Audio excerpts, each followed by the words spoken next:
My name is Devin Walls. I'm the executive director here at MJ Free Performing Arts Theater. MJ Free Performing Arts Theater is a space, only a few years ago, that was a sneaker store that we had a different vision for. We've been repurposing real estate up and down the block. We have a maker space next door that we have partnered with the PA Humanities and Lomax. We opened here. This space that you're in is called abstract space, and we call it that because at any given time it could change into something else. Right now we're holding this event. Yesterday we had a children's event. Tomorrow's paint parties and different things that the community can utilize and transform the room into anything that they would like. On the other side, we have a theater space that seats up to 200 people, which was the main space of the sneaker store, where only a few years ago you can get some nice Adidas, Pumas, and some boots if you wanted to go to work. I just wanted to take the time to stand up front and thank everybody who's been helping us along this journey. We've been working on building this arts community in downtown Chester against all odds. A lot of people say that it couldn't be done, and the people who believed that it could be done told us that it would happen in 20 years.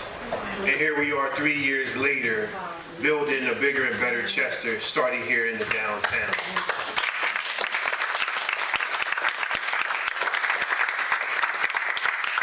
So you're here for another great event. We have so many events that happen here at the theater, and tonight you're here for Policing the Truth. On behalf of myself, MJ Free Performing Arts Theater, and my daughter Cameron, you want to say anything?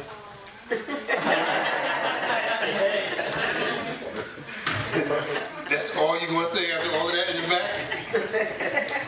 I'd like to say thank you, and I want to introduce my partner, Lomax here from the PA Humanities Council. Partner with this guy in MJ Freed on a project called Chester Made. The Pennsylvania Humanities Council, we're a statewide organization.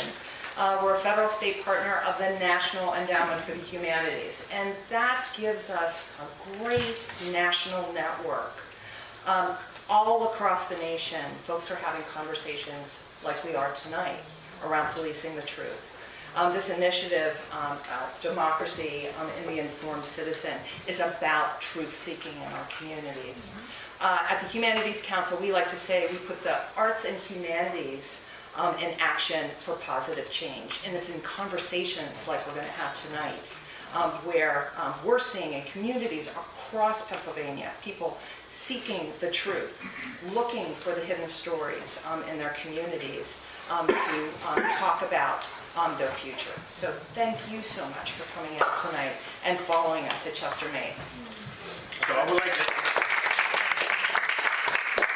like to introduce and bring up Ulysses Slaughter. I call him Ulysses Slaughter. He's another one of our partners here at the theater and with Chester Made and the Pennsylvania Humanities. I'm going to try her one thing. You sure you want to say it? Ulysses Slaughter, ladies and gentlemen. Everybody, good evening. Good evening. Thank you for your patience. Thank you for being here. We want to get right into what we are doing this evening. I want to read a few things before we get started. Thank you, Lori. Oh, Lori.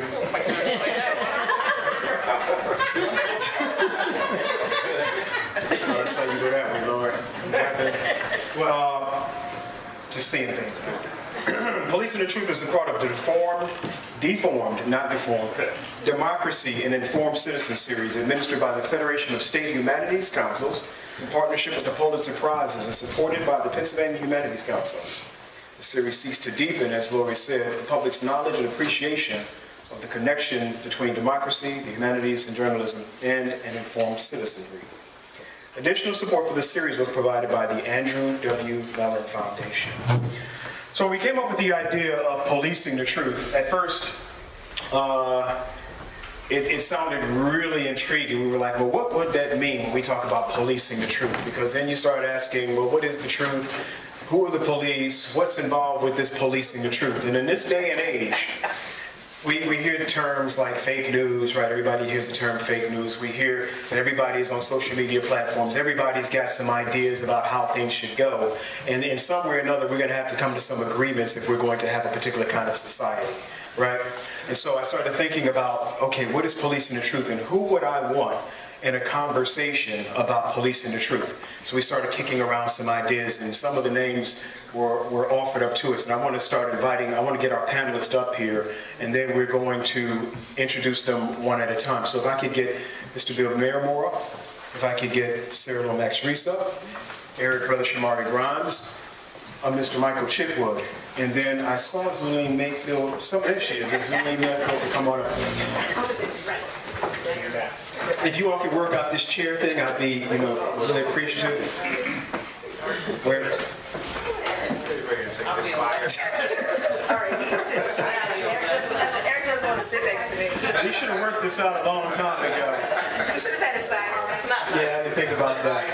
Sign seats, right. This is policing the truth. This is, right. Okay. So how we're going to start this off is we're going to have Mr. Marimow. He is going to start with an opening. He is going to kind of set the stage for us, but I want to give you some background on Mr. Marimow, who is a two-time Pulitzer Prize recipient. He's also Vice President of Strategic Development for the Inquirer, the Philadelphia Inquirer's parent company, Philadelphia Media Network. Born in Philadelphia, he grew up in Havertown and joined the Inquirer in July 1972. As a reporter at the Inquirer, Marimow received the Pulitzer Prize for Public Service in 1978 for stories he wrote with a partner on criminal violence by Philadelphia Police, and again in 1985 for his investigation of the police K-9 unit. His work on the bombing of the Move House on Osage Avenue formed the backbone of the Philadelphia Inquirer's Pulitzer Prize entry in 1986, which was a finalist in the general reporting category. In addition, Marimow received 2 Silver Gavel Awards from the American Bar Association and 2 Robert F. Kennedy Awards. The first for his work as an Inquirer reporter, the second for his work as Vice President of National Public Radio. Marimow also served as the editor of the Baltimore Sun and the Vice President of News for National Public Radio. He was editor-in-chief of the Inquirer from 2006 until 2010, and again from May 2012 until spring 2017. He is a 1969 graduate of Trinity. Sound like that bird. Trinity College, from which he received an honorary doctorate degree. And he studied First Amendment law at Harvard Law School as a Nieman Fellow in 1982 and 83. His wife, Diane, teaches at the Philadelphia Museum of Art and also produces her own sculpture at the Clay Studio. He has 2 children and a reporter at the Washington Post, and Scott, who is the managing director of a private equity firm. I want to introduce Mr. Bill Marimow.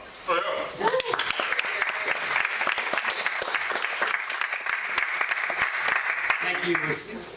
Thank you very much. And thanks all for coming out tonight. I was asked to speak for 10 minutes, but I'm going to cut that back to about 7 or 8, so we have lots of time to discuss all the things that are on your mind, because none of us are really mind readers. But let me begin. And in my opening remarks, I want to provide some perspective for all of you on the state of journalism and freedom of speech around the world, and how it relates to the subject we'll be discussing here tonight, policing the truth. I'm doing this because I believe that all of us should be thankful that the United States has a free press and a First Amendment that guarantees us the right to express our opinions about matters of public importance. That means we can speak our mind whether or not we love our mayor, our governor, our president, or our Upper Darby Chief of Police.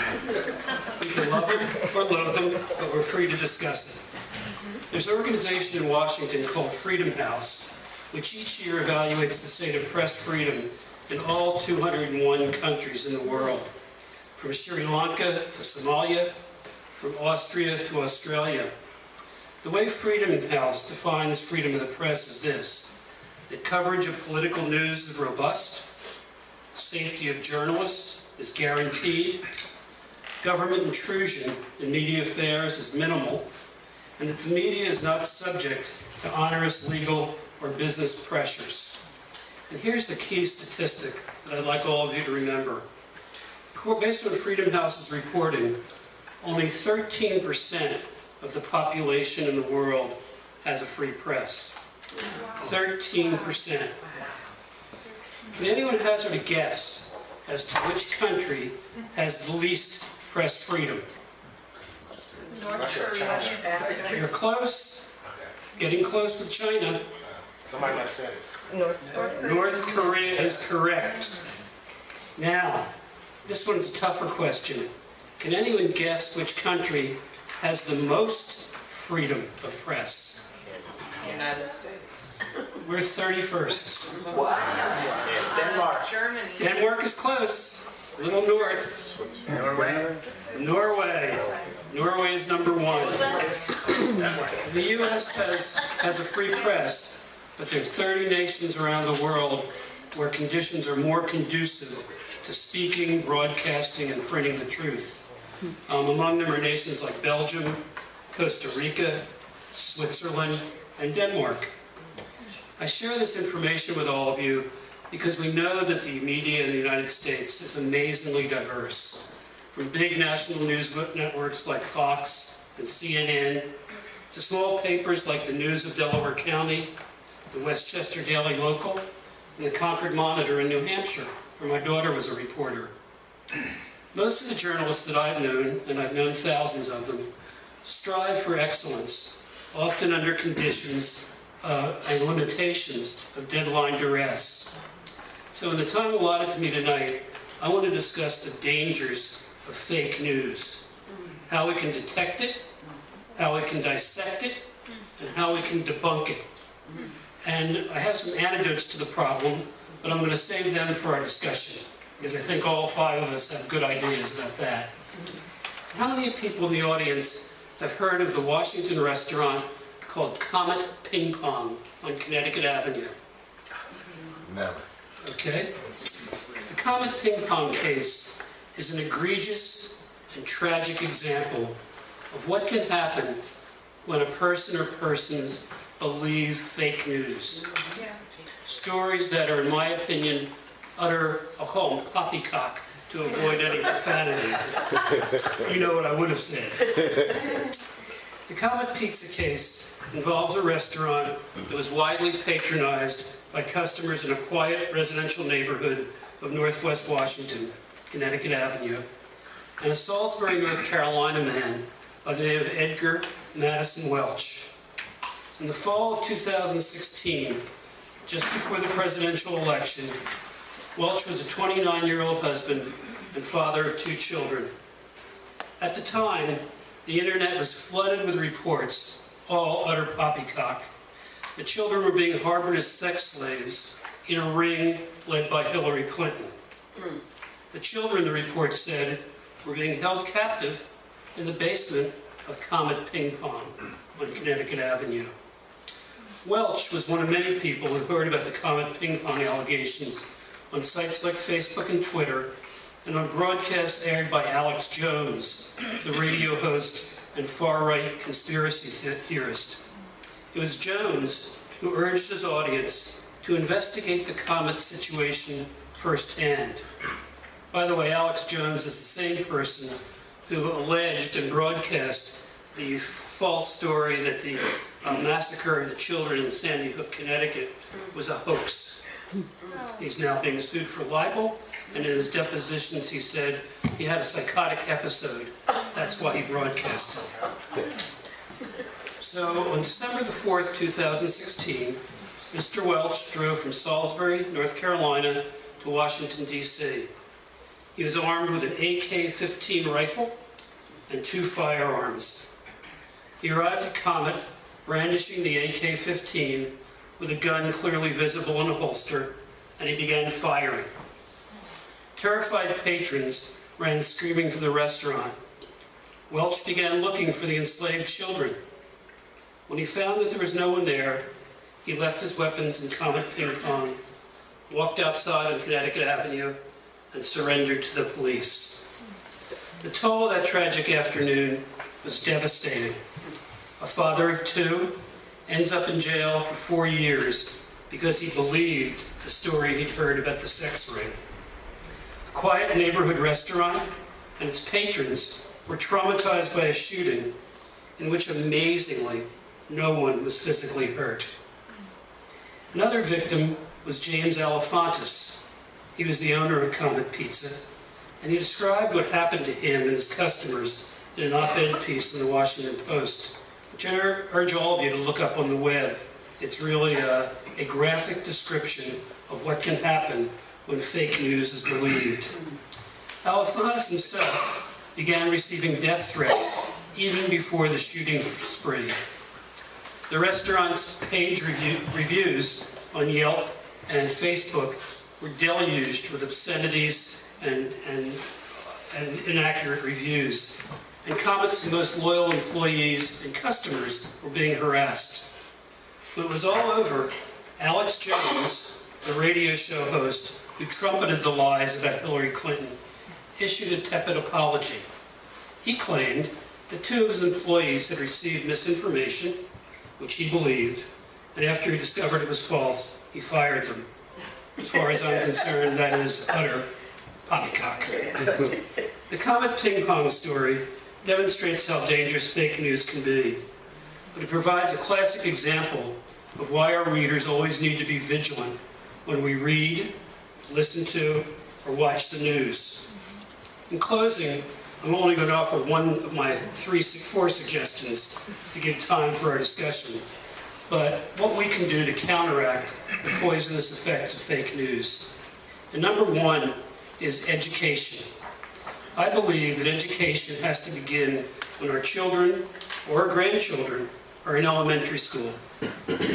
Each of us need to make certain that the children take a keen interest in public affairs, that they really understand from us and their teachers the importance of a democracy where the government belongs to the people. They need to understand that in a democracy, those we elect serve the people, not the other way around.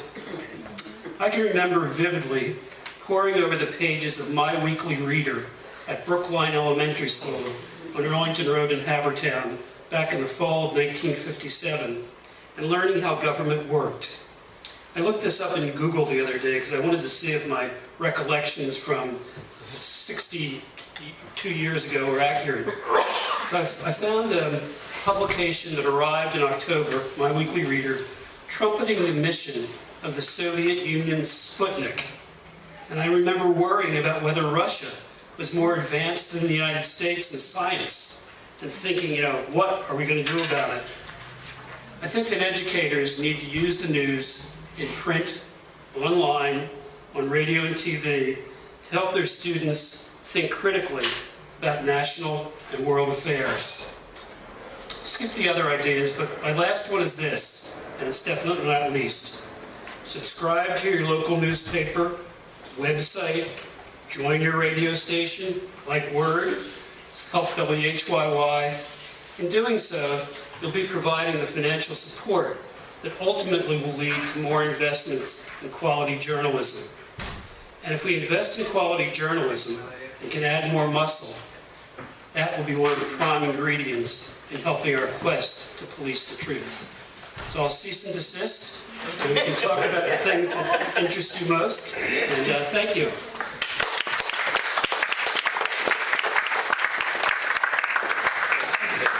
All right, so what we're going to do now is I'm going to introduce each of the panelists. And I'm going to start with Brother Shomari.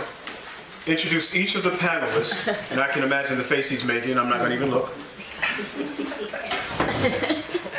And I'm going to ask them for brief remarks about what does it mean when you hear the term policing the truth in your particular line of work. Okay? So let me introduce you to Brother Shomari. Eric K. Grimes, Brother Shomari, is an activist, organizer, author, speaker, training professional, and educator focused on developing consciousness-raising and transformative learning experiences for those committed to overcoming oppression, injustice, and racism. Through his community-building efforts, Being Black and Raising Our Villages to Power, he aims to help move information to wisdom to guide coordinated wise actions grounded in principles of Sankofa, and a belief that the Black diaspora must educate, socialize, and teach our own people and control our own narratives if we want true social justice. Thus, nothing about us without us. Brother Shomari. Okay.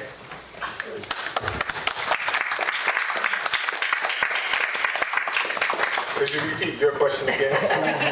Make sure I speak the truth. Did y'all know that Bush was Alex Jones's? That is not true. What's the question again? In your line, for Brother Shomari, check your mic there, bro. No, he wants to keep it up. Okay, keep it up. All right. In the line of work that you've done and in your experience, when you think of policing the truth, what comes to mind for you? It depends on which line of work I'm doing at the time, and I mean that literally. I mean, I wear a lot of different hats. All of them for me center around the role of Marimow, which is like teacher. And so, you know, I'm a teacher. I teach on the college campus. I've taught in high schools, and my role around policing the truth is different for me there than when I'm, say, on the radio. And I'm behind a microphone, and I know that my voice can spur people to action or inaction, right? So I'm very conscientious about, even though she might not believe me, I'm very conscientious about how I manifest my politics vis-a-vis the best interests of the station. When I'm a father, that's a whole other thing. When I'm working behind, I just left prison last night. When I worked with men behind prison walls, especially when you have guards and stuff looking at you, you know, my sense of how I police myself because they're policing me, it differs. So I think truth is context specific, but it should be on a foundation of transparent principles. And so that's how I see policing the truth. I think that at the end of the day, the moniker for my show is moving information to knowledge, knowledge to understanding, and understanding to wisdom to guide wise action. And I believe that truth is differentiated in each of those spaces. I think that there's a truth you derive or arrive at based on information, which is related to but different than your truth based on knowledge, which is different than but related to a truth you come to because you now understand something, which is can be a whole different truth that you arrive at because of wisdom. They're related, but they're at different phases of your learning curve. And I believe that, you know, how many of you all no longer believe something that you strongly believed 20 years ago? Right? So your truth has changed. So what you hope is that the foundation of your values and principles guide how you come to know. But truth is context specific, which is why I think it's a political thing. Truth is political. It's not an objective reality that exists that we're all trying to find. We all come to our own truth, and that's a contested space. And I think we need to honor the context. Thank you.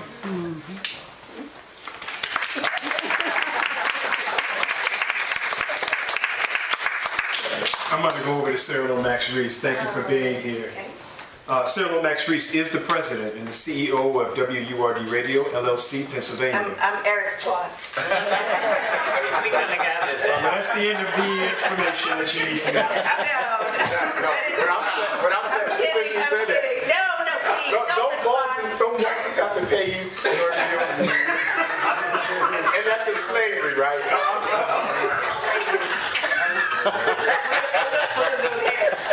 Do you all want me to finish? Yes, please. I'm going to finish. All right, here we go. Sara Lomax Reese is the president and CEO of WURD Radio, Pennsylvania's only African-American owned talk radio station. She is credited. I need some brownies. She is credited with transforming WURD Radio from a legacy talk radio station to a multimedia communications company, providing cutting-edge, original programming on air, online, and through community events. In 2017, Sara led the expansion of WURD to the FM dial. Now simulcasting, I gotta stop soon, I'm just tripping over my tongue here. Simulcasting on both 900 AM, 96.1 FM. I'm gonna read the rest of this incredible bio later because I wanna go ahead and let you talk, Sara. Sure. So first let me say, Eric and I are like brother and sister. He's gonna, so don't think that any of this ribbing is like him, like us being at odds with each other. So She's the older sister. Anyway,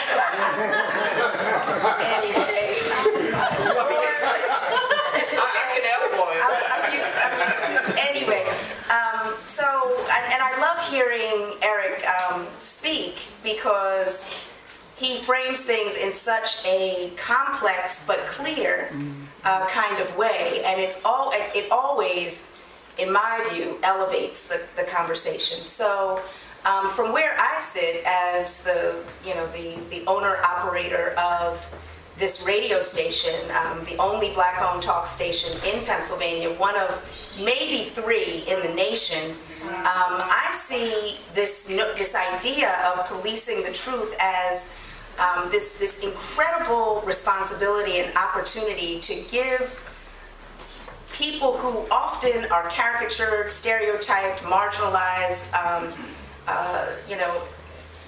given no kind of agency in terms of telling their own stories in their own voice, an opportunity to have this forum. And my goal is to broaden, expand, and grow all of these platforms so that we can speak our own truth and our own voices. Because, as Eric said, the truth is relative, it's personal, it's contextual, it's all of those things. But for so many people, we are force-fed what a national narrative is, what a white truth is, and we're supposed to kind of get in where we fit in, and a lot of times that's not our truth.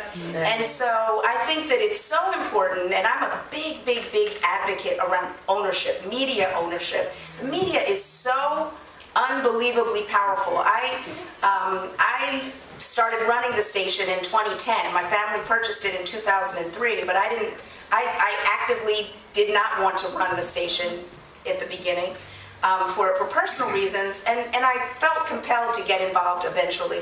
And the reason, and what I inherited was kind of, it was an AM legacy radio station. 900 AM is our dial position. And even though it was considered like a low power AM small station, it was amazing how powerful even that was. And so by building and recognizing that there's an awesome responsibility to projecting truth and accuracy, and because there are so many other platforms now with social media and all these places that can manipulate truth in very seemingly credible ways, it requires, this whole notion of trust and ownership. There's a relationship, I believe, between ownership and trust. And so, when you see the people at, the supermarket who own the radio station, or at the gym, or in the community, there's a different kind of relationship that you have than if it's just some anonymous, corporation that is, feeding you information. So I think that there's so much around this discussion of truth, democracy, media, that needs to be unpacked, because we do have to be informed consumers, and I hope that WURD is playing its part in not just giving people a platform to speak their own truth, but also to have discerning personalities like Brother Shomari, like our other personalities who are providing truth, even if it's from their own perspective, that people can process, digest, learn from, and hopefully be empowered. Thank you so much.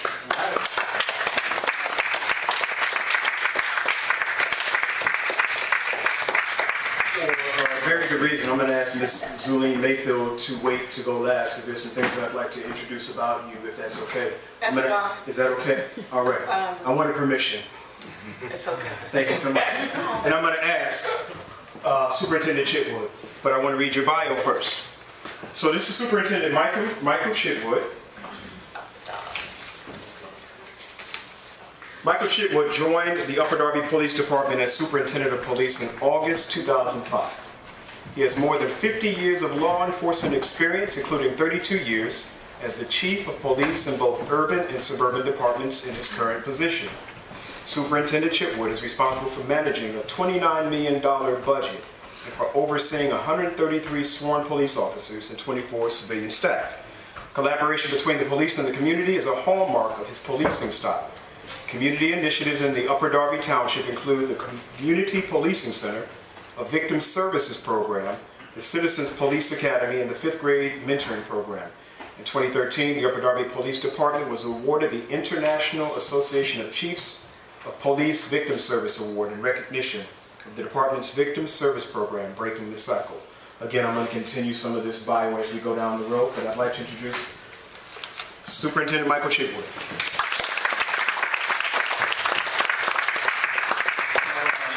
When I look at the topic, policing the truth, I look at it from a cop's perspective. I don't look at it from, so far, the esteemed guests, what they had to say. In fact, I found it kind of interesting to listen to what they had to say. I truly believe that one of the most important functions of policing in America today is getting the truth, finding out what the truth is. And I always talk about an officer goes out on the street and a community member makes a complaint against that officer. It's usually the way they were treated, police brutality, whatever it was, racism. And I always give the complainant an opportunity to come in and sit down with me one-on-one and tell me their story, tell me what happened. And then obviously the police themselves are protected by union contracts, and sometimes I'm even amazed at the protection they have, but I get their side of the story. So now I have two sides of the story. And I always come up with the greatest line in the world that I think is, somewhere in the middle is the truth. Somewhere in the middle is the truth. Do we believe the police officer? Do we believe the complainant? And when I look at policing the truth, that's what I do every day, is I have to find out what the causation factor is, what led to this complaint, and what the officer did or didn't do, right or wrong, what the complainant did, right or wrong. And that's a tough job. I mean, I've been a police chief for 34 years in 3 different locations. And it's the same over and over and over again. So my goal or my job is to find out what happened. Now I have internal affairs, I have an investigation, I have reports, I have now with video. I mean, I'm amazed at the numbers of people who have video. It's really, really unbelievable. And so I got to put all that together to find out what truly happened in this particular incident, or what happened to cause a complaint to come forward. And I find that if I'm honest with the complainant and I'm honest with the police officers, I'm going to win. I'm going to win because I got the truth. So again, when I talk about policing the truth, I look at it strictly cops and robbers type thing. And that's how I focus on it. So that's what I saw tonight when I was invited to be a speaker. I said, okay, what's this about? Thank you, sir.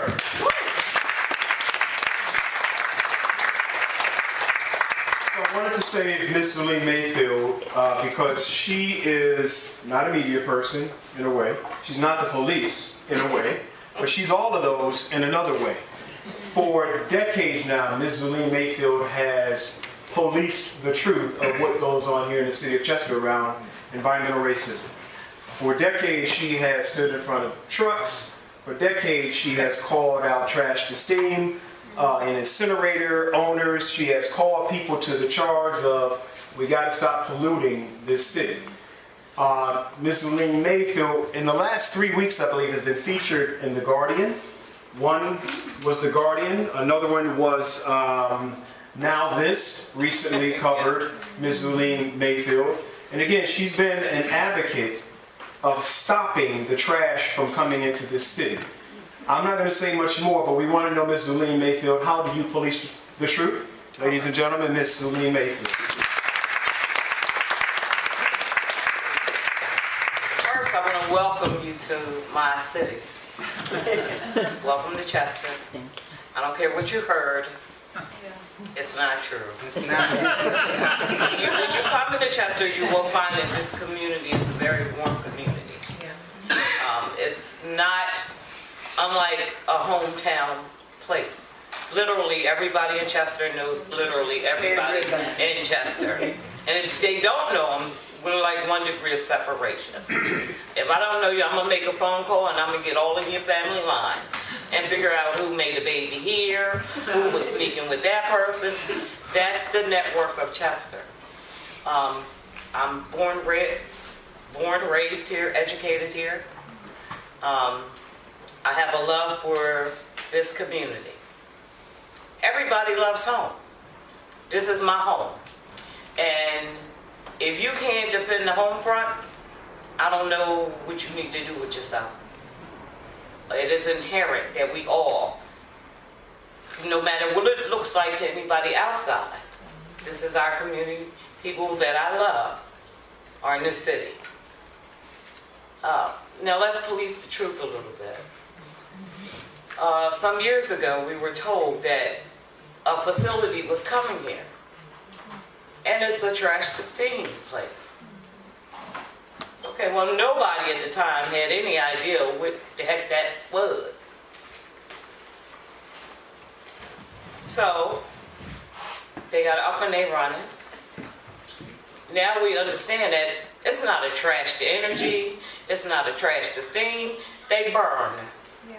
Point blank, period. They burn. And everybody in this room knows once you burn, there's always a residue.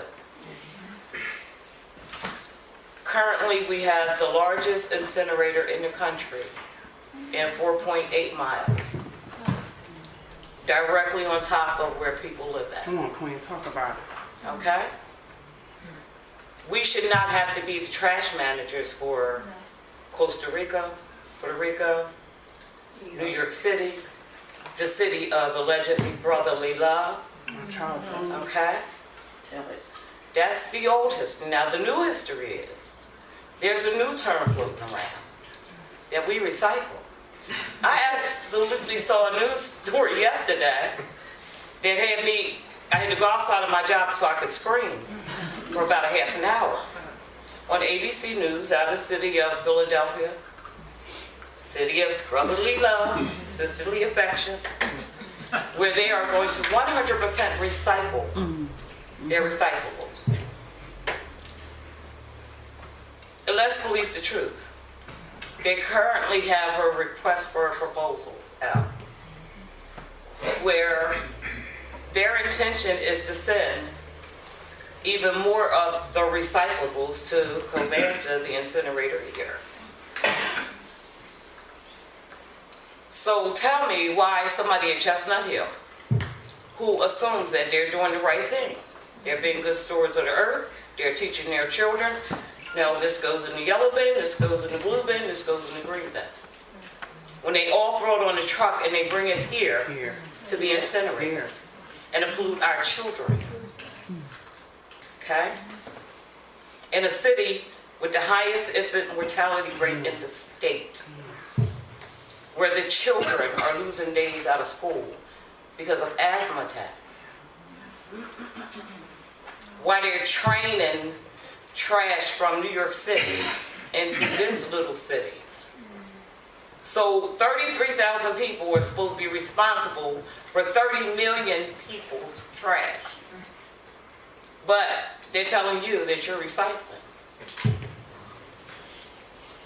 That's one police the truth. Ocean City. Why do you want to send your trash to Chester? And incidentally, Philadelphia, I don't know if it's in their code, but they've made a moral decision that they will not incinerate within their borders. Why? I spoke to Mayor Kennedy before he was the mayor. He was very sympathetic, very understanding.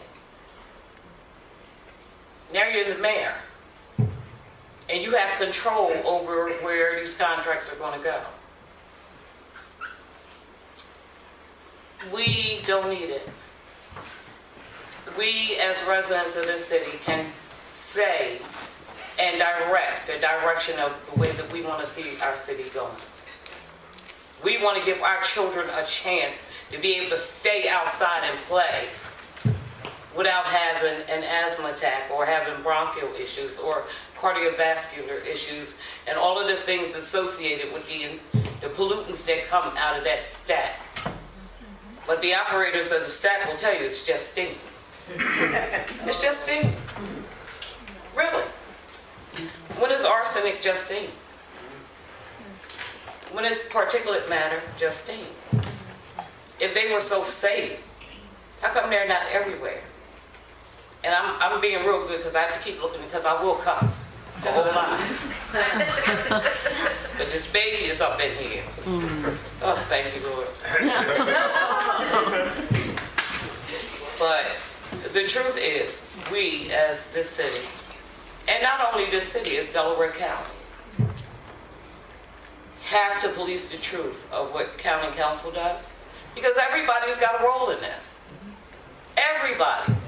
28% of the trash that goes into the incinerator comes from Delaware County. 29% of it comes from the city of Philadelphia. The city of Chester contributes 0.1.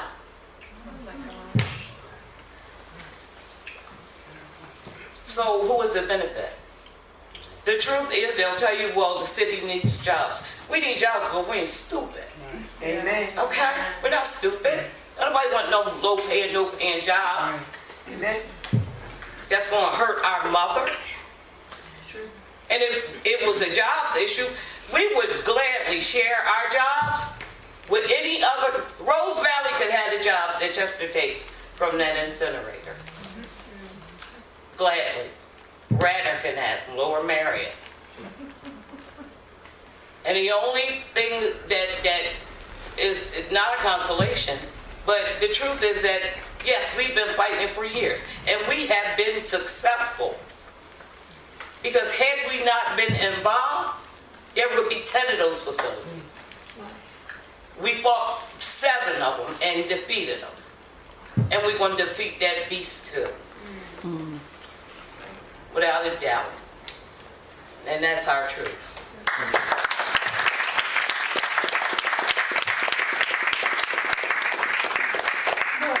Sara Lomax Reese.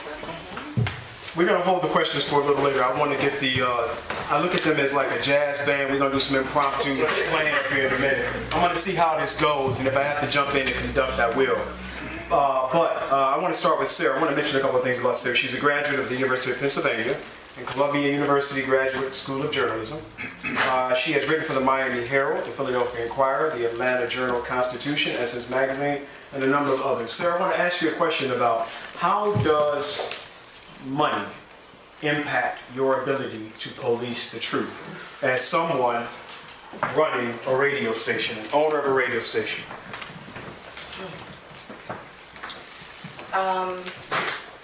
So, we live in a capitalistic society, so money is a driver around many, many things. I was talking to my sister yesterday or earlier today about my father's legacy. And my father was this brilliant physician who became an entrepreneur, who had incredible success that allowed him to get the kind of wealth that he was able to acquire WURD and make investments in other businesses. And his real passion was Black economic empowerment and self-determination. And so he invested in a lot of Black-owned businesses. He supported a lot of Black cultural institutions and was really a bit of an economic engine as an individual for Philadelphia's Black community. But the thing that I think, and this is what me and my sister were talking about, was the greatest gift to us as his children is our ability to kind of be independent and speak and operate in a way that we don't have to answer really to anyone except ourselves. And that is like a really unique gift. Now, when you when you layer on operating a business, it's complex because I am constantly walking that balancing act of how do I empower in an authentic way? How do I keep this business alive? How do I create a business model around empowering Black people and providing substantive, authentic information and voice to people who, for many reasons and many years, have been voiceless and have been, ignored. And so it's a very difficult thing. And to do that with integrity and with authenticity without, selling yourself or anyone else out is a juggling act, because you need money to survive. You need corporate support, you need foundation support, we have a membership program, you need individual support. So it is a very difficult line to walk. But going back to my father, he walked that line in a very powerful way, and having some economic independence allows you to stand upright and look people in their eye and say, I will or I will not yield, make that compromise, what have you. But there are always compromises. There are always compromises, because at the end of the day, for me, my number one priority is to make sure that this media outlet survives and continues to be a place where Black people can speak and be heard in their own voice. So I'm not sure if I answered your question, but it's, my driving, the thing that drives me is, like, how do we, like, I tell my staff all the time, and to be an on-air personality, which I'm not, to be an on-air personality, there's a certain amount of personal risk and ego that you have to expend in order to step in front of that mic every day or every week. And I tell my staff all the time, it is not, as much, as passionate as you are about an issue, this platform is not about you.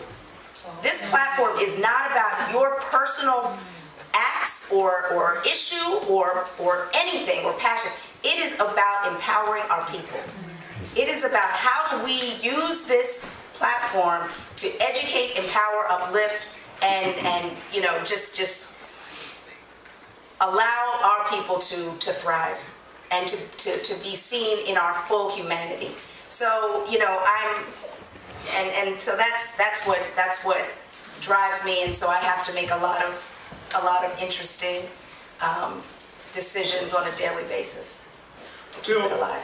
Over here, Bill, when you have in the past had to deal with the same challenges as an editor that Sara has dealt with, the challenges of telling the truth versus struggling with the people who give money, where have you struggled in that fine line of telling the truth? And maybe it's not so fine.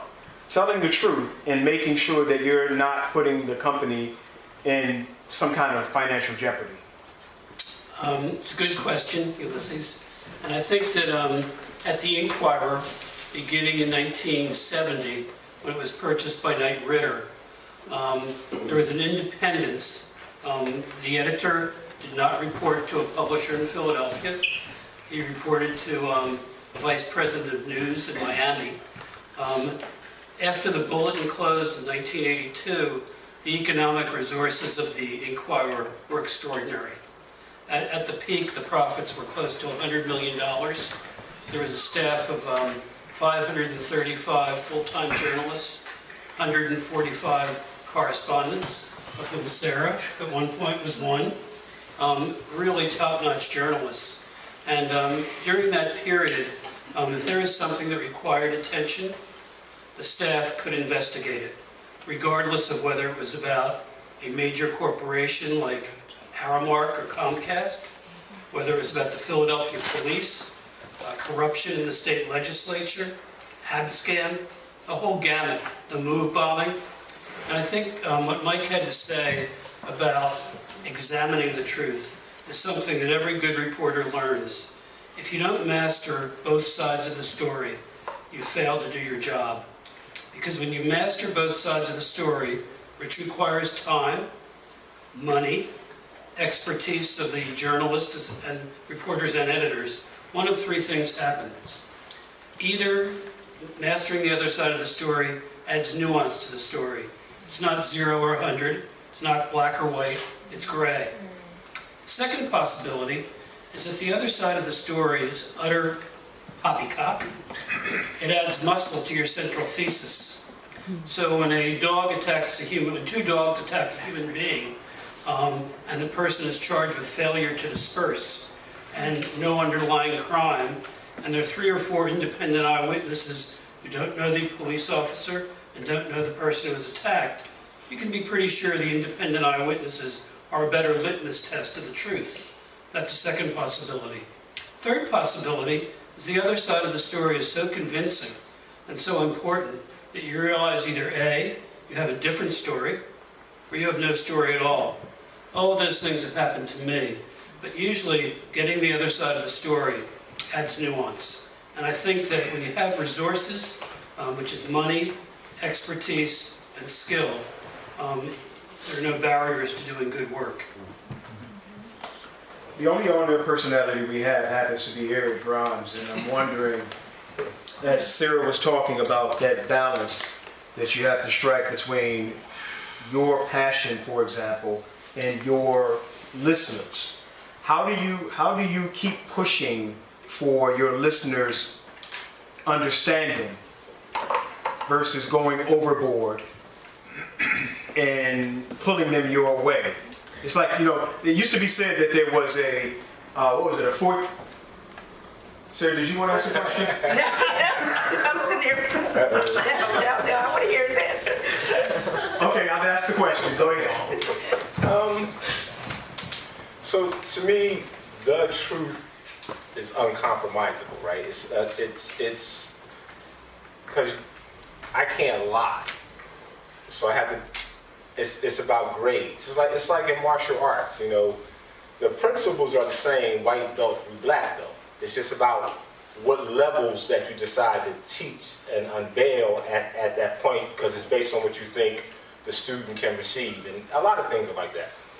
But I don't lie. It's like parenting. Like, why tell your children there's a Santa Claus, only to tell them that I've been lying all this time when they turn 7, right? Like, why? Now, we tell them Oh, I'm sorry. Yeah. But like, why would you? Like, what's the reason for that, right? Right. So, you know, to me, I'm clear that. Wow, that's a good question, because I struggle with that every day, because people listen to me. Like, people will call me and say, I went to this business because you said you liked it and I hated it. I'm never listening to you again, right? You know. And so I'm you know, it's about mission. I mean, and that's what I'm saying. It's a political battle. You know, like, I think it's a fight over paradigms. Like earlier, like for me, I think that the fact that America is a democracy is fake news. I think that's fake. I don't think that that's a true statement. I think we have too much history around, if you take what democracy truthfully supposedly means, and you stack it up against the history of America, I think it's like telling us there's a Santa Claus. And so I feel if I'm going to speak the truth, I have to speak into that frame or not speak at all. So there are literally conversations I won't entertain because I know we can't have a truthful dialogue about it. So there are certain areas, as controversial as people say I am, I don't talk about on my show because I refuse to have a conversation that I feel like we are not ready to have, because the paradigms are lies in and of themselves. So even if you have two opposing paradigms, if they're both false, you're talking BS anyway, poppycock or whatever word we're using. And I feel like that's most of the dialogue in America. So, Most of the dialogue in America is poppycock. yeah, because the polarities are false in and of themselves. And so you're arguing between, so even if you're in the middle of two falsehoods, it's still false. I'm going to invite you all, by the way, to at any point you want to ask one another a question, you're free to do that, okay? You two seem to be okay with that already. Superintendent Chitwood, when people think about the police, they think all kinds of stuff, right? They think about police brutality, they think about, I remember officer friendly when I was little growing up. How do you deal with the, let's take these two things. How do you deal with Black Lives Matters, for example, and Police Lives Matters at the same time? When people say Police Lives Matters and Black Lives Matters, what does that mean to you? How do you wrestle with that? I think it's important first to understand, I've been doing this for 55 years. I just celebrated my 55th year. So I always tell people, I got a PhD in street. I got a PhD in street. So when people try and differentiate between Black Lives Matter and Police Lives Matter, my statement, and I've said it, is all lives matter. All lives matter. I care about the community and I care about the police officers. That's a fine line you have to walk. I don't care what the community, Upper Darby is very, very unique. There's 65 languages representing 72 countries. That may be small. My job and the police officer's job is to create a climate that people can feel comfortable. Now, how do you tell somebody that come from a war-torn country that are now living in Upper Darby, trust us, we're the police? Don't work that way. It don't work that way. So it's a tough, tough road to hoe. Everybody that I've hired in 34 years, everybody that I hire, I give them the following, one-on-one them. Treat everybody the way you want yourself and your family treated. Everybody. I don't care what they do, I don't care where they come from, treat everybody the way you want your family and yourself treated. 98% of the time you're going to win. 98%. 2% of the time you're not going to win. You're not going to win, and that's what you're trained. That's where you're trained, the tactics that you see today. So when you talk about truth between Black Lives Matter and Police Lives Matter, my philosophy is all lives matter. Ms. Mayfield, when you have to contend with what you view as a considerable amount of lies on the waterfront, with everything that's going on the waterfront and has for so long, where do you turn for support when money seems to be really what's driving what is going on the waterfront? Where do you go? Who do you work with? How do you fight for the truth in this space? Well, listen, there's nobody more important than me. And some people can turn the other cheek. I've not yet found that phrase to work for me. If you hit me, I'm going to hit you back. You're not going to lie to me and tell me that that's the truth when I am just as learned as you are. This may be your area where you were trained and have experienced that. But if you were educated and trained in this field, and you can't tell me a better lie than what you tell me, you need to find another profession. Okay? There is nobody where I get my strength from and my support is I believe in God, number one. Number two, I have a loving family that means everything in this world to me. That little girl right there means everything to me. Everything. If somebody was to walk up in this building right now and punch her in the face, there's going to be a war. That is how I view this battle that we're in. But now, it's no longer Chester's battle. We ought not have to fight this battle. We've been doing this over 25 years. Over 25 years. And we fought everything nasty, the scourge of the earth.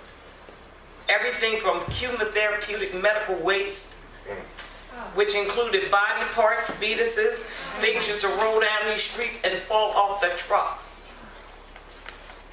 to dirty, contaminated needles that the people who desperately needed jobs were getting stuck by the dirty needles. The same thing is going on now with the city of Philadelphia. Stop lying to people in Philadelphia that you're recycling. Stop it.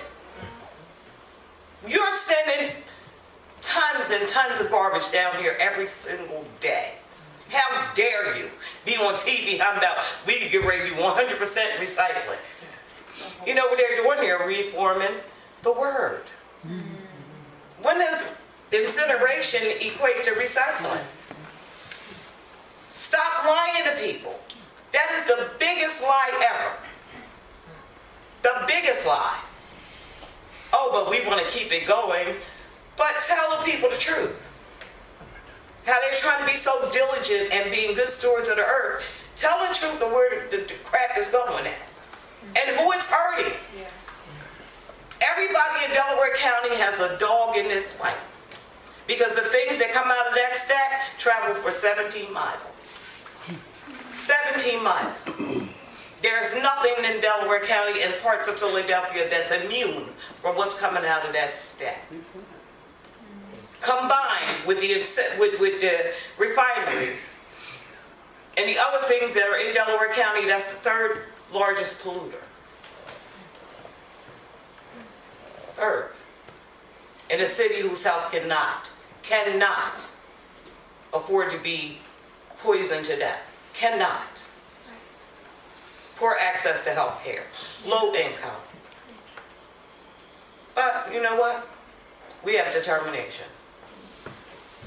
I just want to echo a point she's making. Well, one of the points that I hear that's real important. People call me a nitpicker, but she made a very important point. You got to, before you engage in any of the debates right now, you got to reinterpret the words because the words don't mean the same thing anymore. Like one of the reasons people can lie to you and act like they're not lying is because they're operating from a different definition of common words than we're operating. And so they're changing words right in front of the words don't mean the same thing anymore. Like they're changing the definition literally of food right now so that they can then usher in genetically modified, hybrid, all of these kinds. So we're arguing about something and we don't even know what we're arguing about because the people with authority have changed the word and in their mind they're no longer lying. So they double down on the dissonance. That's what I call it.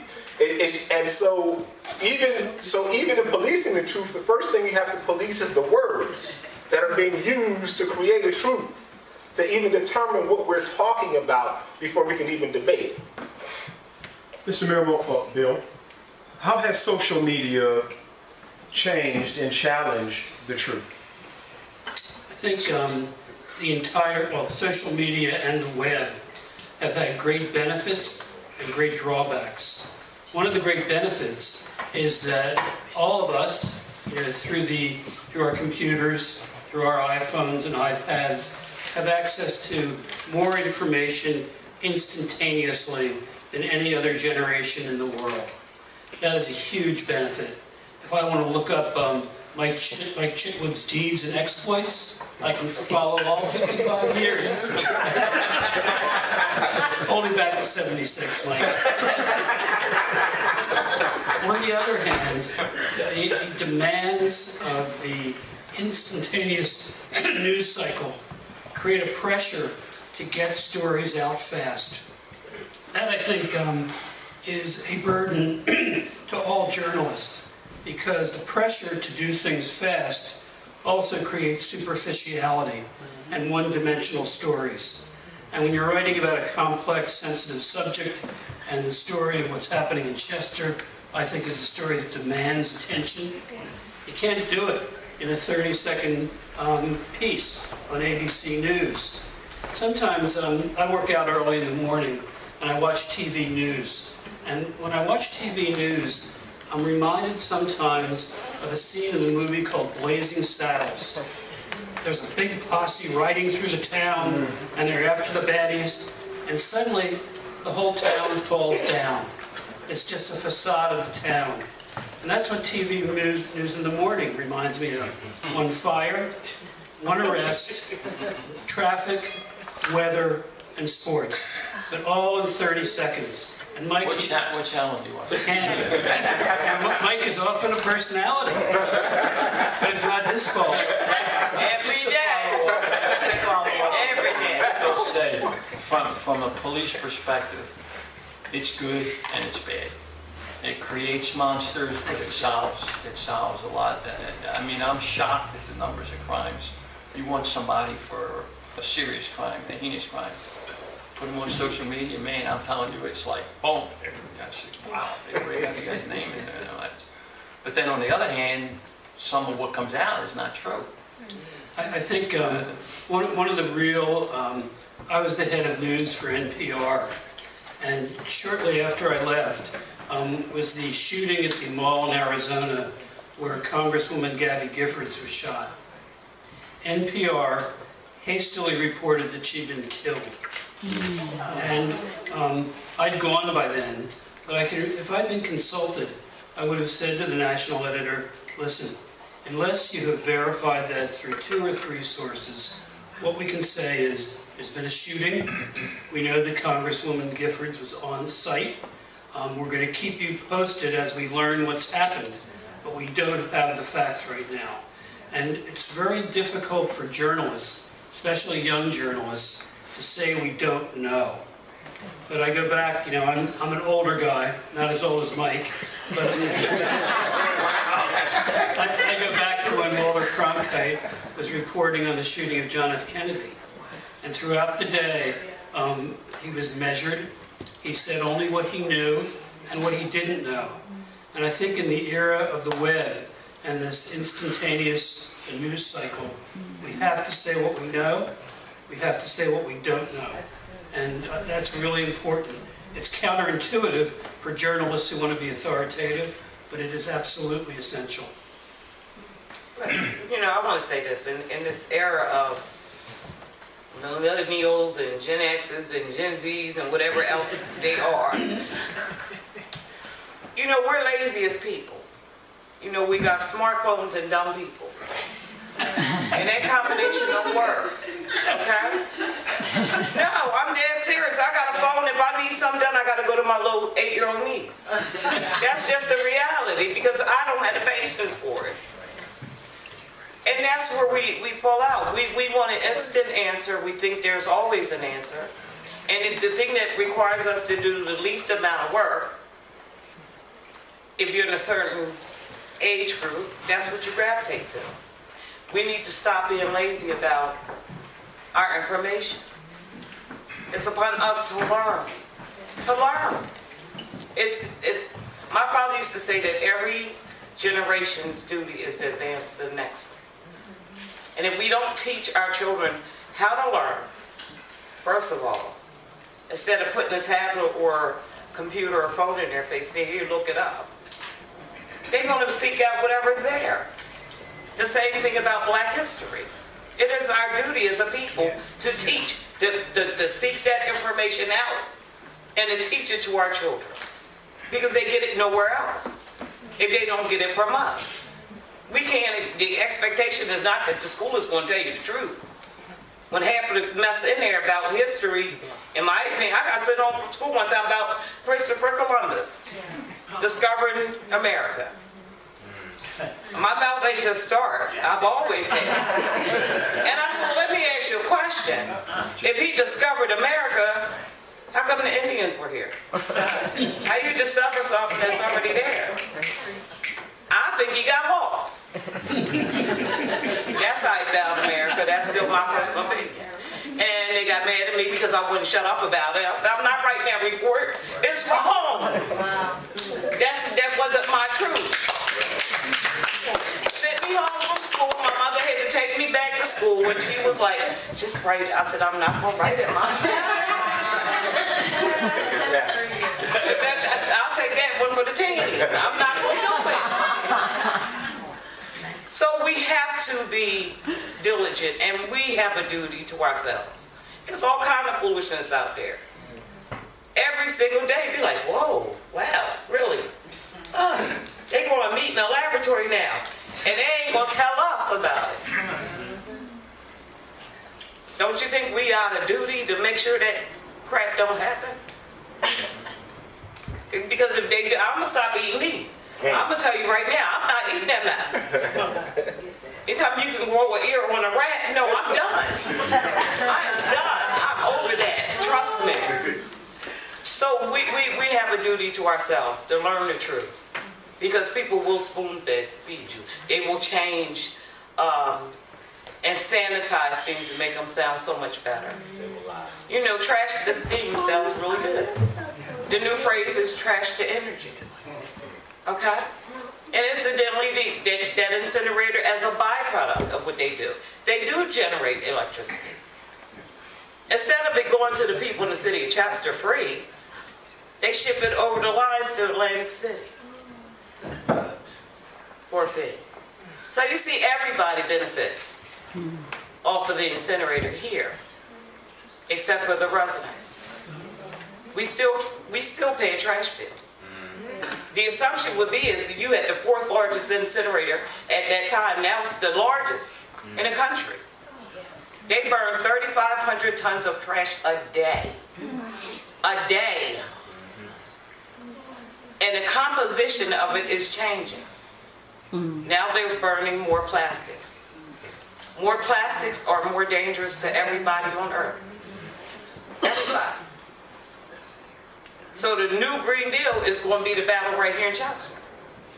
It is the battle for southeastern Pennsylvania. It's not ours alone. I want to ask Sarah. Sarah, can I ask you a question? It's a question regarding race in policing the truth. As the only African American owned radio station in the state. Talk station. Talk station, excuse me, thank you. How have you had to fight for what I'll call the black truth in media so that you can get the dollars necessary to do what you need to do?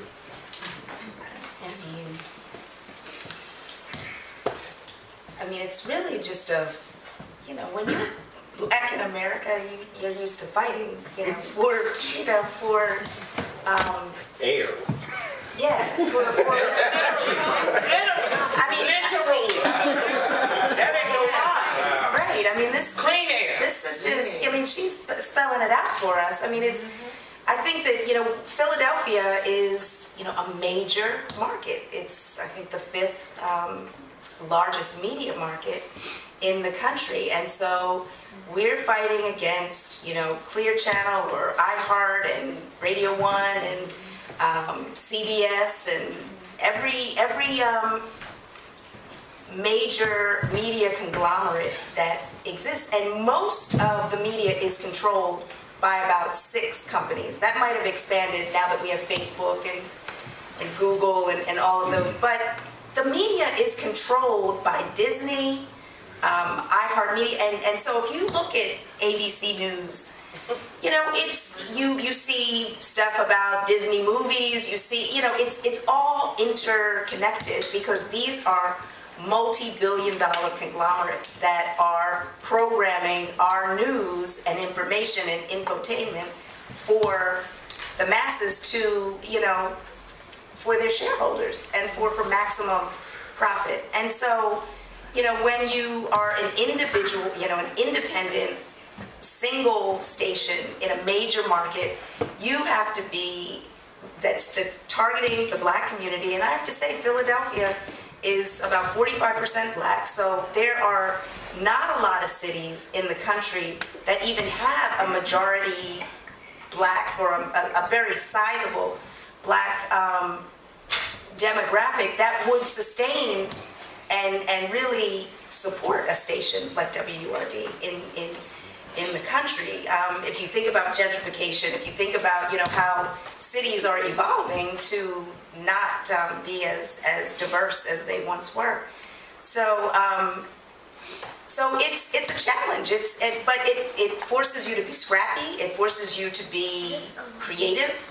And I am fortunate because I am able to draw on a lot of relationships and goodwill that my father, was able to establish in the Philadelphia marketplace because He took care of people as a doctor. He, set up medical facilities in Black communities. So he has like incredible trust and authenticity within the Black community. But he also sat on the orchestra board and, was very involved in the business community in Philadelphia. So people have approached me about buying a station in New York and doing the same thing that we're doing here in Philly. I'm like, I can't do that. I can't do it. I mean, honestly, thank you. Police the truth. You don't want Police the truth. I mean, in a way, I do. Like my ego is like, You want a life, though, I right? would be like, huh? You want a life though, right? Exactly. I want a life. Tell the truth. And I recognize that I can't replicate, because so much of what I am able to do in Philadelphia is relationship based. I'm able to kind of trade on relationships that are a second generation from what my father was in. And that's what a lot of white people do. Let's just be real. And so that's unique in the Black community, to have like a second bite at the apple where you're not starting from zero. Like this whole, the wealth gap and generational wealth. Let me just be clear, Black wealth and generational wealth is much more fragile than other, than white wealth. But at the same time, the wealth for us, for me, is relationships. It's not necessarily dollars. It's goodwill, it's relationships. And so being able to, what was your question? I don't know, what you're saying sounds so good. What is that again? You got it. It's about that money. What was the question? How does race impact your ability to sustain what you do? Okay. He answered it. Yeah, so that's it's relationships, and it's relationships across. I'm worried. It's relationships across like race and culture and all of those things, because the reality is, if we were relying solely on Black businesses to survive, we'd be way dead. Because, no, seriously, because there's... Is that the truth?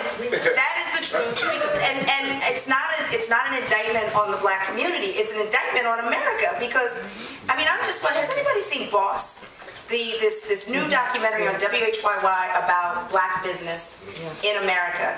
And every time Black people were starting to move and groove, Tulsa, burn it down, string them up, decimate. So, it's not an indictment of the Black business community. It's an indictment on the wealth inequity that is built into the fabric of this country. And the traumatization that happens when people like that make it. I'm getting back to the race question. There's a price you pay to be successful in America if you're a Black man or a Black woman. People get killed when they win. And that sends a signal to people, oh, I don't want to do that. Who wants to be... Or they go to prison. Right. Who really wants to be Marcus Garvey after you see what happens to Marcus Garvey? When you do your research, you realize that Booker T. Washington was poisoned. He didn't just die. Malcolm X got shot 12 times in front of his children. This sister sitting here worried about cursing in front of a child. You imagine a man just speaking for protection in front of his wife and children and 200 people. Martin Luther King, talking about peace, got shot in his neck. So there's a price you pay for winning that is all about race and makes the conversation about wealth very different. I gotta tell you this, Brother Shomari. I'm not an activist. I'm a resident, and I'm just who I am. I'm a person who loves my family. They come first. My community is second, and that's my org. Okay. However, race always plays a part. I had an office in this city, real close to the incinerator, 3 blocks away. We fought real hard to open up that office because we wanted the community to have a place where they could come and get information,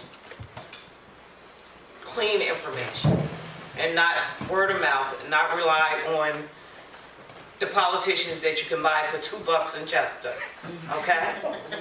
Yeah, I'm gonna call them as I see it. That's right, call it. Truth. That's what they are.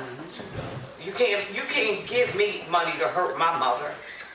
Okay, well we had an office in the city, in my city, where I played in the dirt, and people broke into our office, wrote KKK all over the walls in my office in the city of Chester.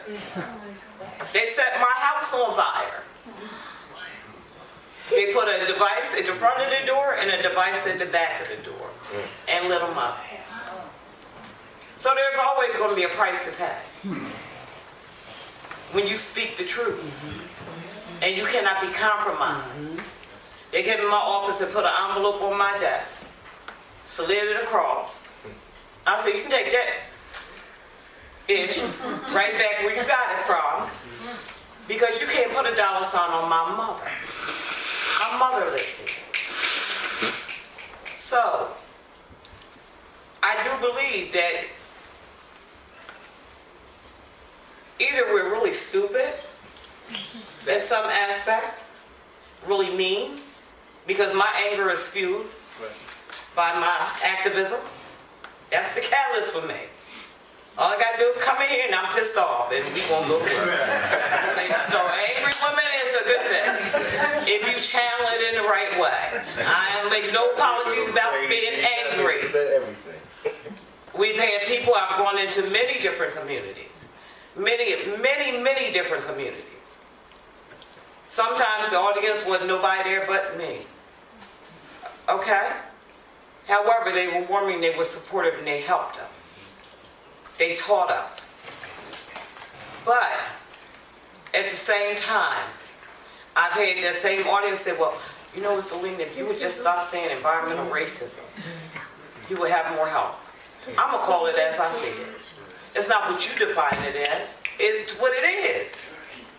Oh, you can say environmental injustice? No, I'm going to call it as what I see it is. Now, if you're uncomfortable with that, just imagine what we're going through. Period. So you don't do some things for money, but race is always a factor. And race is what got the incinerator here. And not only here, they're all over. Where you want to know where they are, going to any black community. Where we are. Okay? That's not coincidental. We're targeted. We got targets on our backs in our communities. And many times, it can be an upper middle class black community. Same statistics. Very same statistics. I'm going to go out here and get some questions from the audience. We got one over here. Yeah, thanks to the panel and everyone. Something that goes toward education about, just dealing with this, who do you believe? A bumper sticker that I saw a couple of years ago that I've always loved is critical thinking, the other national deficit. And also, if you wanted to react to it at all, somebody in the current administration got a lot of flack for saying something about alternate facts. And it is kind of funny in a way, but I got to thinking about, just the truth in general sometimes is a little challenging. And I just thinking in terms of like a soup can, for instance. Well, what shape is the soup can? Well, you look at it from the side, it's kind of rectangular. That's the shadow that it would cast, if you put it that way. But if you flip it around, look at the end, it's round. So, they're both true. Is it rectangular or is it round? They're both true. And that's just a real simple example of sometimes how tricky things can be, ascertaining. And in a way, I think maybe the question is, well, you're asking the wrong questions. The shape of the can is maybe not important. What's in it may be important. But there's some way of, sidestepping that kind of conflict about the two different truths. I wonder, if I may, there was a time where we would say that writers, journalists would write to a 4th grade reading level, right? So we would write because most Americans read at that level. And to his point around the national deficit, critical thinking, Bill, to what extent do you think that the media perpetuates ignorance? Not just the social media, but the mainstream media. To what extent do we perpetuate ignorance? I see Shomari has to deal with not pushing too much. To what extent do we not push enough when it comes to educating? So what I think, and it's a good question that you asked. One of the antidotes that I had omitted from speaking, so we could have more of a discussion, was my mantra nowadays to detect, dissect, and debunk fake news. Read broadly, read deeply, read skeptically. So to translate that into concrete terms, if you read an editorial in the Inquirer, which tends to be liberal, or the New York Times, try reading an editorial on the same subject from the Wall Street Journal. It may not change your mind, but it'll give you a much more educated, much more three-dimensional view of the issue. If you wake up in the morning and you're watching CNN or MSNBC, turn over to Fox. If you're liberal, it may be repelling. Watch it and analyze it and ask yourself, is there anything here, anything at all that appeals to me, or is it instantly debunkable? But read broadly, read deeply, teach your children and your grandchildren to think analytically, to dissect the facts, to look at things from both sides.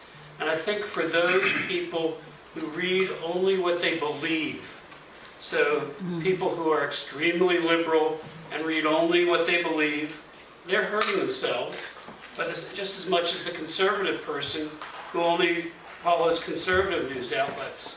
I think it's really important to look at the two poles of the possible truth, and then use your own analytical abilities, be open-minded, and figure out what is your opinion about this issue.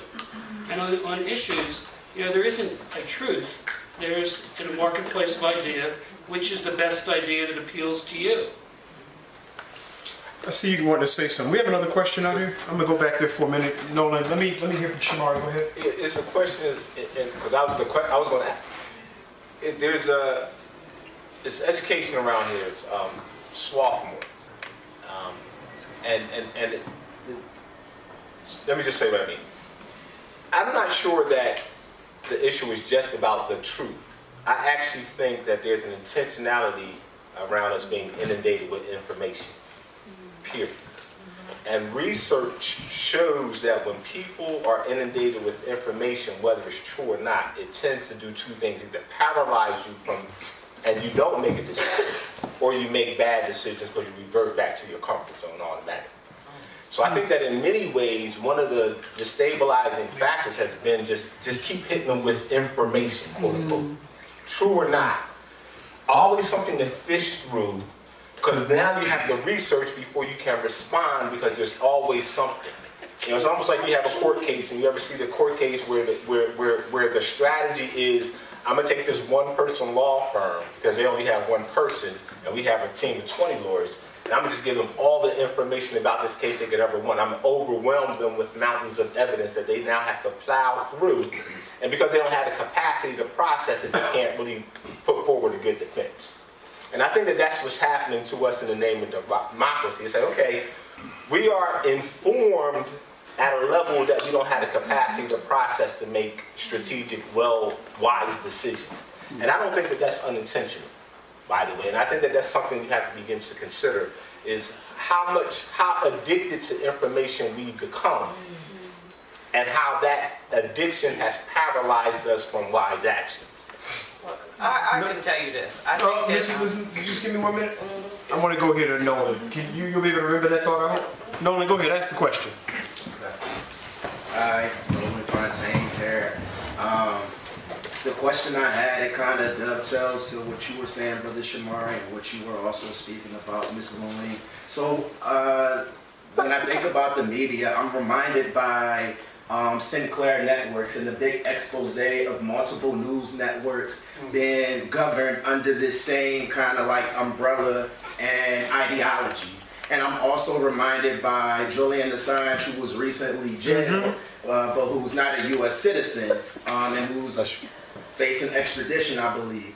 So it brings me to this question of the lawsuit, Juliana v. United States, which is a class action lawsuit of children who are taking the United States government to court because of environmental racism and degradation. So what I'm wondering is do you see that, or does the panel, anybody see that as a way, really kind of dovetailing what you said, Ms. Zulene, as kind of using that as a platform to voice our truth here in the city? And could that also be used as precedent here in Chester for us to also take the state? We've done that. Done that? We've done it. Chester residents versus site. Okay? We've had a court case that was snatched out of the lower courts by the Supreme Court of the United States. We sued the Department of Environmental Protection. There is no one magic bullet for this battle. It's going to take a lot of wheels and a lot of components. And just like a rainbow, it's going to take a rainbow of communities to come together and to fight this battle collectively. Because we're fighting capitalism. They don't give a rat's behind. The science is there. The science, anytime you pump an arsenic into a community, nobody has to be a rocket scientist to know what arsenic does. When you didn't know nothing, you knew arsenic was a poison. So there's no one magic bullet. It's a lot of different strategies, and now I'm of the opinion we've done all of that. We've had collective groups. We had a group that's being reformed called C4, Campus Coalition Concerning Chester. 17 different college campuses in 6 states. Their mission was to do nothing but assist Chester residents concerned with quality living with anything. That was their mission statement. And that's what they did. We've held protests, places where Chester residents couldn't even get. They've gone around the whole state, wherever Mr. Syke, the head of the Department of Environmental Protection, was going to be at. You had proxies for Chester, standing in the audience with signs, what about Chester? Can I ask you a question? Yes. How do people support what you're trying to do? Number one, we need to stop the flow of trash of the recyclables coming from the city of brotherly love. That's our number one battle. That's the biggest thing on that's the biggest target I got right now. Philadelphia and Ocean City, Maryland. Ocean City gonna be easy because we're gonna call for boycott. What do you want? How can people support you?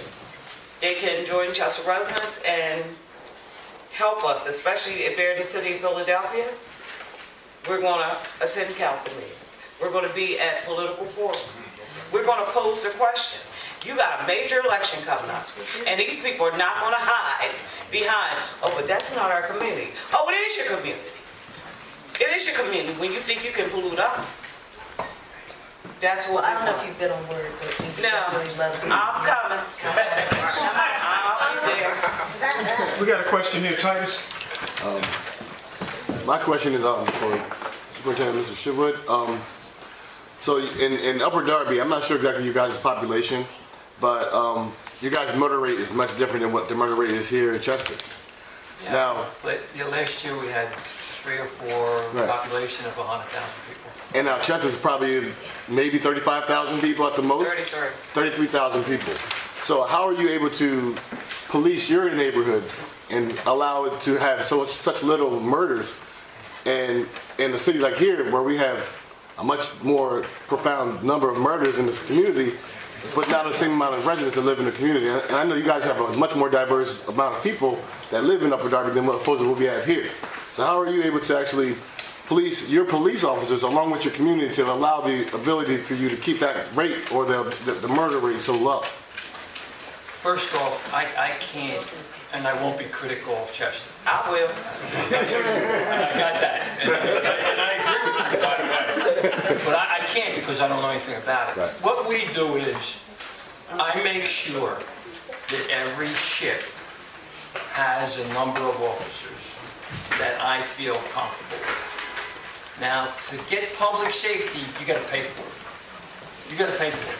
So that's the first thing. The second thing is, God forbid somebody gets shot. We're very, very close. I don't know what hospital Chester uses. I guess Chester Crozier.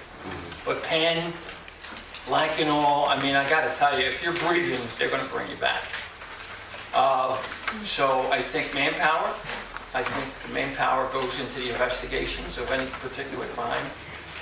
I like to consider myself somebody that can go out in any neighborhood and be treated with respect because I show everybody the same thing.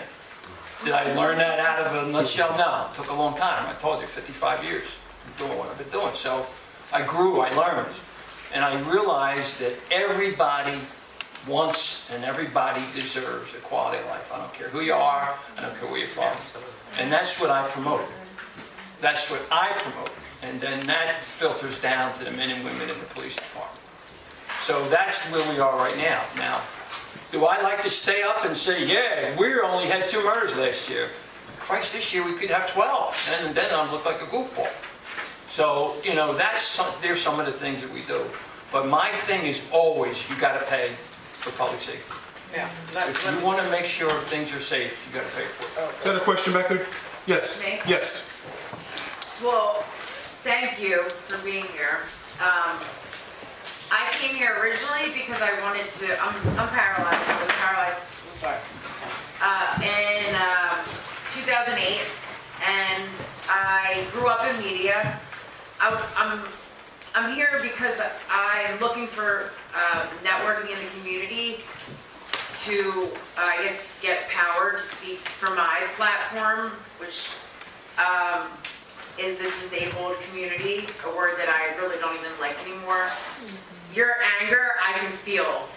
I have a load of questions, and the 2 of you ladies, I mean, I really respect and look up to because I want to be things that you are. Like I want to speak with people that inspire me, and not for people, but give other people a chance. And it's hard to do because, I mean, as a female, I kind of get, you know, shunned, just like patted on the back. Okay, we can, you know, as a patient from doctors, which we are all lied to, like you say, and I yeah, that brings me being very angry, and that makes me want to speak. So the 3 of you I can really look up to. This is kind of doing what I can to, like, I'm trying to learn, because the more I learn politically, I get very angry, because like I do feel like we're being lied to. The police, I mean, the drug situation, that there was, you know, we finally arrested the people that we should be arresting, not the people that are in jail for the little crimes. Friends that I have that have kids that don't really have chances. I'm growing up around here. I was very ignorant to the environmental stuff going on. As for media, I live in Ridley Park. My family grew up around here. My family grew up in Chester. Like, what can we do? What can I do as another resident of Delaware County? Because I am within 17 miles on both ends, and all my family are. My nephews and my niece have respiratory issues that are hospitalized, and I didn't realize. So whatever I can do on that end, but also any advice that you can give me to be able to speak up, or any resources, because... Well, you know, you've already reached the biggest hurdle.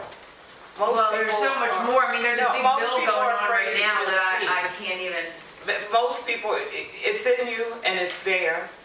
And one thing I'm going to tell you is be fearless. A no is never a no until you decide that it's a no. Okay? It's never no. And if it's never good enough for you, it's never good enough. You hold people accountable. My young brother, the key is accountability. The difference between Chester and Upper Darby is that they actually solve murders. Okay? That's why they stop. You can murder people in this city. I ain't seen them bring very, very few people into custody. Okay? Because we're not holding them accountable. We have a police chief. And it is what you pay for. But I'm going to tell you this little tidbit. The average officer in the city of Chester earns in excess of $80,000 a year. The average is $120,000 a year. That's why they come in here. But where is all this money? Hold up, wait a minute. That's why the city is broke. I want to get to a couple more questions. We're running out of time, and I'm sure Zulene will make herself available to you, okay? Absolutely. We got any other questions around here? Can I just say one thing to Yes, go ahead. Samantha, sorry. Samantha, I say, I applaud you for coming and seeking out, inspiration, guidance, whatever. But also, I just want to say, there is a lot of anger that fuels kind of activism, but you also have to make sure you're taking care of yourself. Amidst all of the struggle and strife and passion to try and get things done, or you have to do that, but you also have to make sure that you have balance and that you exercise self-care, and that this does not, the anger and the passion doesn't burn you up and out. Yeah. So that's all I would say. I appreciate that. The one thing I was affiliated with martial arts. It kind of gave me my fight back. The MMA trainers I have around me, that community is great. I always wanted to, bring boxing into this city because I think it's really important. I'm actually leaving for Canada on Monday, represented by the Boxing Council to get boxing into the Paralympics. So that is hugely, that self-care, that is something I've had to work on before, so that's why I'm here now, because I'm trying, so I appreciate it. I saw another hand. Yes, right here, Connie. My question is, the question is to you, and I didn't get a clear understanding of your answer to Sarah's question about how we can support your cause. I heard you speak about an office that you used to have in Chester where people could get information. And so my question is, where can we get that information now? And again, being specific, how can we support your cause? Because I do go to the city council meetings, and when I go, it's a handful of Chester residents there. Well, they hold them 10 o'clock in the morning. We're in a survival stand all the time. Absolutely. So I go to the evening ones, which I would request that they have more often. It's 4 per year. Oh, it'll move on up. You can go to Chester Residents, Google Chester Residents, you'll be able to pull us up. You can go to energyjustice.org. There's a link on that page that will take you to us. I have a direct number. Anybody can call me. It's 302-397-1804. Say that again, please. 302-397-1804. Now, in the interim, you can call county council if you live in Delaware County and ask them a simple question. Where's my recyclables going at? And what are you doing as council to stop the trashing of Delaware County? If you live in the city of Chester, even though it may be futile and you may not get an answer, but sometimes just asking the question triggers something. Don't stop. Don't stop. You know how our council plays. I can go up there and just stand up at the mic and they gonna bang the gavel, shut down, everybody walking out. So what I do is line up 15 people behind me, let them go first, asking the questions, because when I get there, it's shut down, it's all over. but we still have the obligation to hold people who are in charge of different aspects of our lives accountable. Accountable. We fade in the black and think that there's nothing we can do. That's a lie. The same, you gotta be like the little Energizer buddy. All right, I know you told me this yesterday, but tell me again, because I'm not understanding why you're doing this. I'll give you an example. The incinerator is the largest incinerator that this company operates. All the other ones burn about 1,000 tons a day.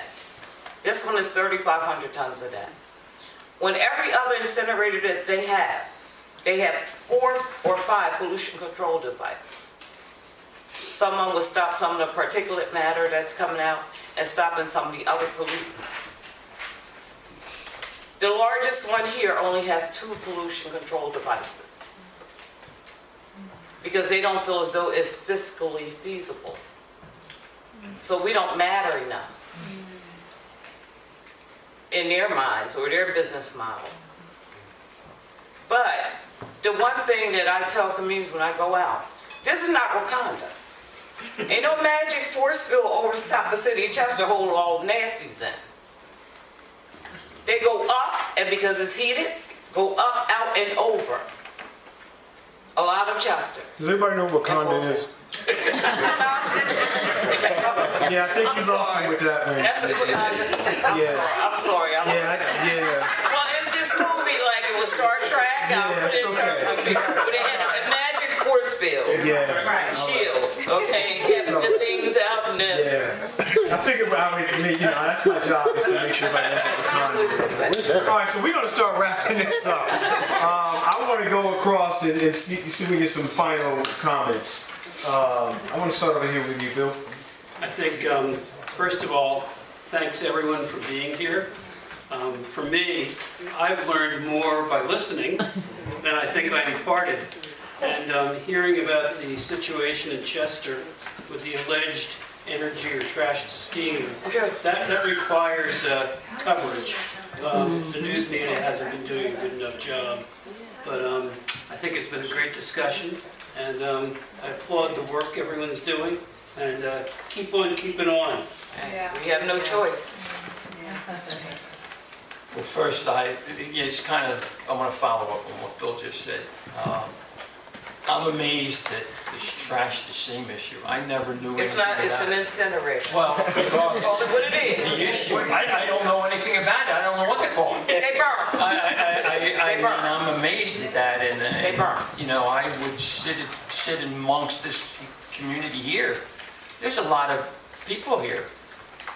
Maybe everybody should reach out to the issue and fight the issue. I agree. And you know what? You can count on me to fight that issue. The second thing is the intellectual expertise shared by the 2 ladies and the gentleman blew me away. I mean, the conversation was stuff that I don't hear. So from my perspective, my perspective is it was a great learning experience for me. Yeah, I would agree. I think that you guys assembled a really fascinating panel. No, seriously, I mean, very diverse perspectives. You know, a police chief, an editor of a major newspaper, an environmental racism activist, Brother Shomari, me.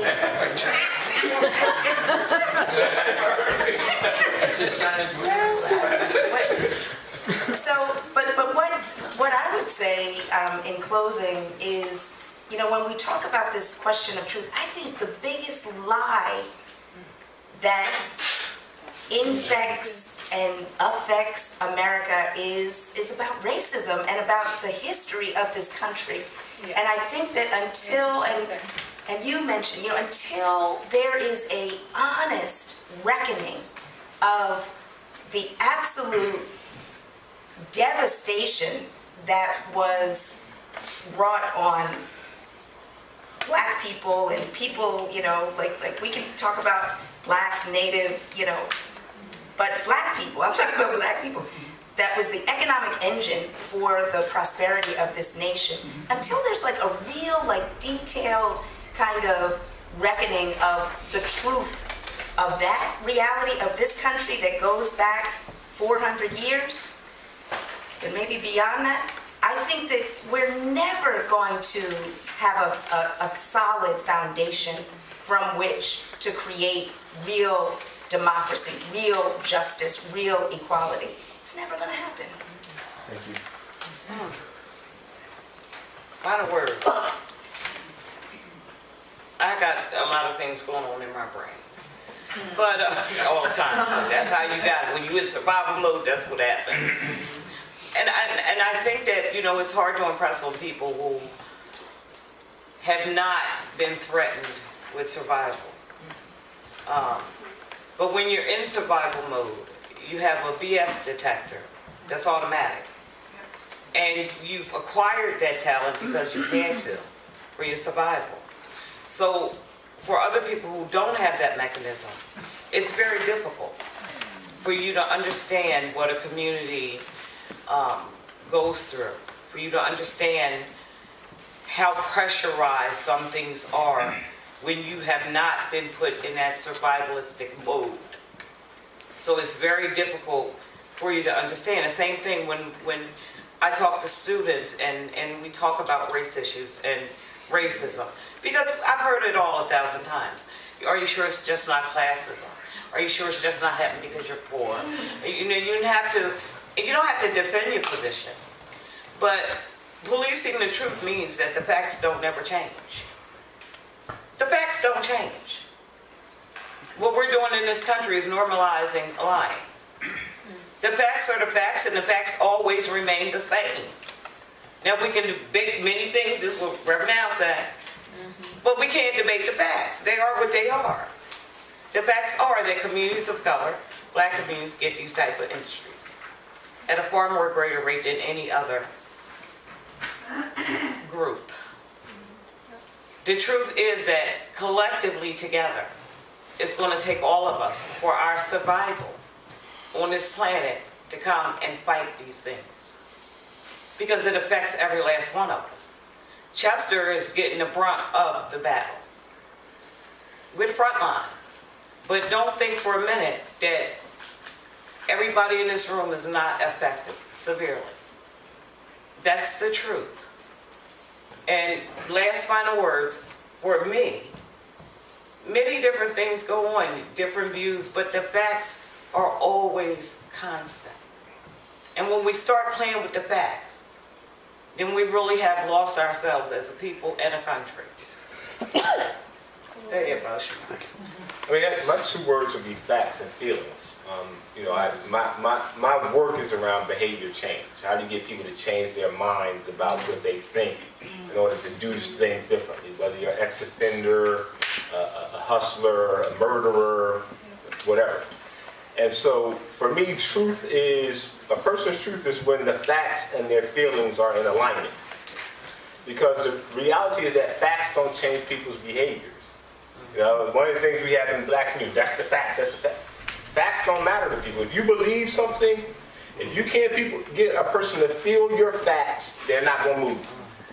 And so my thing is in the spirit of regionalism, which is how do we tend to localize everything we're going through.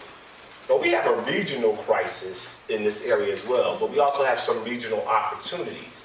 So how do you get people to reach past their feelings where I hear your facts, but they don't bother me, they don't move me?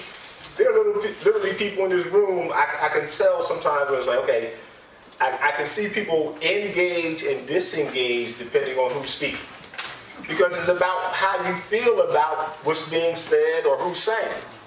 And I'm saying until the facts and the feelings connect, that's where you find truth, and that's then when you find your desire to behave and do differently. So what's it going to take for me? I'm looking at a room. I didn't expect it to be mostly white, but it was mostly white last week as well. So I'm very in tune about the fact that unless we can find an empathy connection, it's going to be very difficult for us to move on any of these things. And so my thing is, let's find out. We ain't going to agree on everything. I'm letting y'all know that now. I'm looking at y'all. Y'all ain't going to agree with me. We ain't going to agree with y'all on everything. But we need to find 3 regional things that we can cross-fertilize and reach for each other on, understanding that on the basis of what the facts are, work towards the fact that we can feel one another so that we can make change around these significant things, because we're all going to pay the price or reap the rewards thereof. That being said, we did pass out, everybody got an evaluation, I hope. I hope you'll take the time to fill out the evaluation. Filling out these evaluations gives us an opportunity to see how well and unwell we have done. Gives us an opportunity to move forward and get better at what we're doing. We really appreciate you being here. One more time for our panel.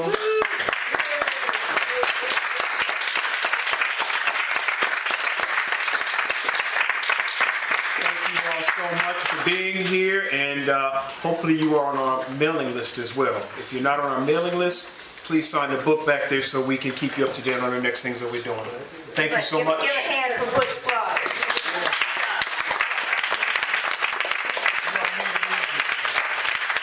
Thank you, everyone.